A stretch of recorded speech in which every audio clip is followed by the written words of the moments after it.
कैसे हैं आप सब लोग? आई होप आप सब बहुत अच्छे हैं, बहुत अच्छे से वर्क कर रहे हैं, अपने साइड ऑफ अच्छे से देख रहे हैं, मैनेज कर रहे हैं। तो चलिए आज हम एक नया टॉपिक करने वाले हैं, that is are geometrical shapes. तो जैसी ज्योमेट्रिकल शेप्स की बात करते थे, यहाँ पे हमारे पास फिगर्स आने वाले हैं, अलग अलग पॉइंट्स आने वाले हैं, लाइन सेगमेंट्स आने वाले हैं, तो हम उनको देखेंगे। तो चलिए स्टार्ट करते हैं। सबसे पहले हम यहाँ पर आते हैं अपने ज्योमेट्रिकल शेप्स के पॉइंट पर, दैट इज़ पॉइंट। अगर हम पॉइंट की बात करें तो हम एक डॉट लगाते हैं, जस्ट लाइक मैंने यहाँ पे एक डॉट लगाया, ठीक है, बताता है पॉइंट, और यही क्या हो गया हमारे पर्टिकुलर लोकेशन।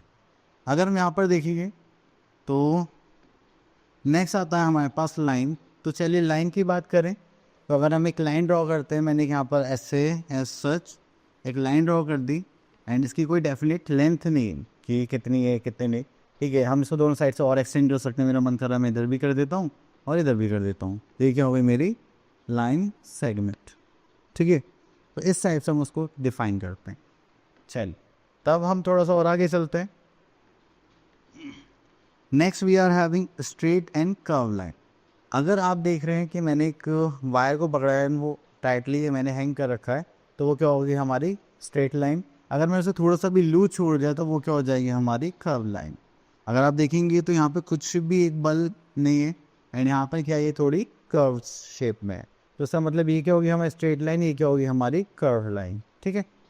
चलिए उसके बाद आगे चलते हैं। तो उसके बाद हम चलते हैं यहाँ पर, तो ये आ गई हमारी एक्सरसाइज 9.1, ठीक है। तो यहाँ पर देखेंगे एक्सरसाइज 9.1 में हमारे पास यहाँ पर फिगर्स है, तो हमें बताएं tick the figure which are made by straight line and cross the figure which are made of curve line. अब देखिए ये हमारी स्ट्रेट लाइन से बनी हुई थी, इसमें हम टिक लगा देंगे जस्ट लाइक दिस, एंड ये हमारा सर्कल है तो उसमें हम क्रॉस लगा देंगे।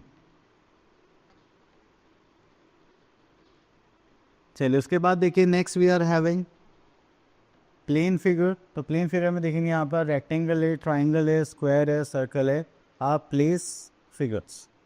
चलिए तो यहाँ पर हमने देखा ये हमारे पास क्या है, रेक्टेंगल है, this is triangle, this is square, this is circle, ठीक है। तो ये हमारी फिगर्स हो गई हैं। अगर हम यहाँ पर देखिए रेक्टेंगल में हमारे पास कितनी साइड्स आती हैं, तो यहाँ पर देखिए तो हमारे पास रेक्टेंगल एक शेप है, इसमें हमारे पास 4 साइडेड फिगर है। यहाँ पर ट्राइंगल देखेंगे तो यहाँ पे 3 साइड्स है हमारे पास, स्क्वायर में हमारे पास 4 इक्वल साइड्स हैं, एंड लास्ट यहाँ पे हमारे पास सर्कल है जिसकी क्या है एक राउंड शेप है। चलिए अब उसके बाद आगे चलते अपने एक्सरसाइज पर, दैट इज 9.2। तो यहाँ पर देखेंगे हमारे पास colour the triangle yellow, square, red and okay. Triangle के लिए हमें क्या करना है, येलो करना है, ओके। तो यहाँ से एक येलो कलर ले लेते हैं हम।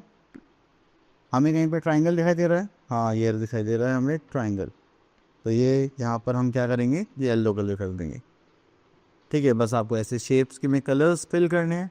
देन उसके बाद स्क्वायर में रेड करना है तो रेड ले लेते हैं इस बार, और स्क्वायर मुझे यहाँ पर ये दिखाई दे रहा है तो ये हो गया हमारा रेड कलर। तो इस टाइप से आपको यहाँ पर कलर फिल करने हैं, बाकी आप लोगों के लिए फाट। चलिए आगे चलते हैं।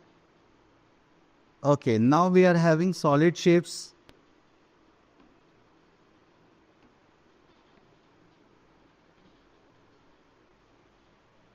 ठीक है, तो सॉलिड शेप में यहाँ देखते हैं कि जो हमारे पास 3D फिगर्स होते हैं, रियल लाइफ फिगर्स होते हैं, वो होते हैं हमारे सॉलिड शेप।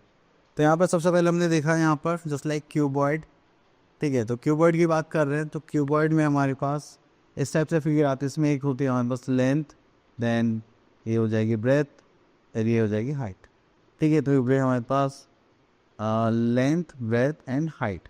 तो अगर आप इसको देखेंगे तो हमारे पास क्यूबॉइड में कितने कॉर्नर्स होंगे, 8 कॉर्नर्स, 6 फ्लैट फेसेस होंगे मतलब सरफेसेस होंगे। यहाँ पर आपके पास 12 साइड्स होंगी मतलब एजेस होंगी, ठीक है। मतलब अगर आप इन साइड्स को काउंट करेंगे तो ये आपको 12 मिलेंगे, ठीक है। देन उसके बाद आता है हमारे पास ऑल फेसेस आर रेक्टेंगल। तो आप जो भी सरफेस देखेंगे तो आपको क्या शो करेगा, रेक्टेंगल की तरह शो करेगी। चलिए इसके बाद आता है हमारे पास क्यूब। अगर हम क्यूब की बात करें तो क्यूब है 6 फ्लैट फेसेस, तो इसके भी 6 फेसेस होंगे, एंड 8 कॉर्नर्स होंगे, एंड 12 एजेस होंगे। नेक्स्ट आता है हमारे पास स्फेयर। स्फेयर में हमारे पास यहाँ पर आता है कि हमारे पास इसके पास सिर्फ एक ही फेस होगा, दैट इज कर्व फेस, ठीक है। तो आप इसको किसी भी एंगल से देखेंगे तब भी आपको सिर्फ एक ही फेस दिखाएगा, चाहे ऊपर से चाहे नीचे से। Then it has no corner, तो यहाँ पर इसके पास कोई कॉर्नर नहीं है, ना ही कोई एज है। उसके बाद आते हैं हम लोग यहाँ पर कोन में। अगर हम कोन की बात करें तो या कोन हैज़ टू फेसेस, तो टू फेसेस है कोन में हमारे पास, ठीक है।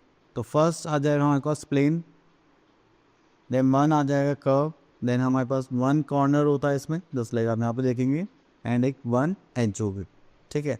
वो कर्व एज होती है इसके टॉप पर ऐसे यहाँ पर। नेक्स्ट आता है हमारे पास सिलेंडर। अगर हम सिलेंडर की बात करें तो सिलेंडर में हमारे पास क्या होता है, थ्री फेसेस होते हैं, एक कर्व फेस, दो flat faces and two plane and one curve, ठीक है। And it has no corners, and यहाँ पर हमारे पास एजेस कितनी होंगी, टू राउंड एजेस, जो एक ऊपर वाले में होते हैं एक नीचे फेस में होते हैं, ठीक है। चलिए इसके बाद हम आगे चलते हैं। ओके, तो यहाँ पर आ गया हमारे पास एक्सरसाइज 9 चलिए एक्सरसाइज 9.3 में देखेंगे, फिर in the blanks a cube has dash corners. Cube के पास कितने कॉर्नर्स होते हैं, आई थिंक 8 कॉर्नर्स होते हैं, ठीक है। A cuboid has how many edges, 12 edges. तो ये प्रॉपर्टीज़ हमने अभी थोड़ी देर पहले ही डिस्कस करी, तो ये आप लोग कर सकते हैं।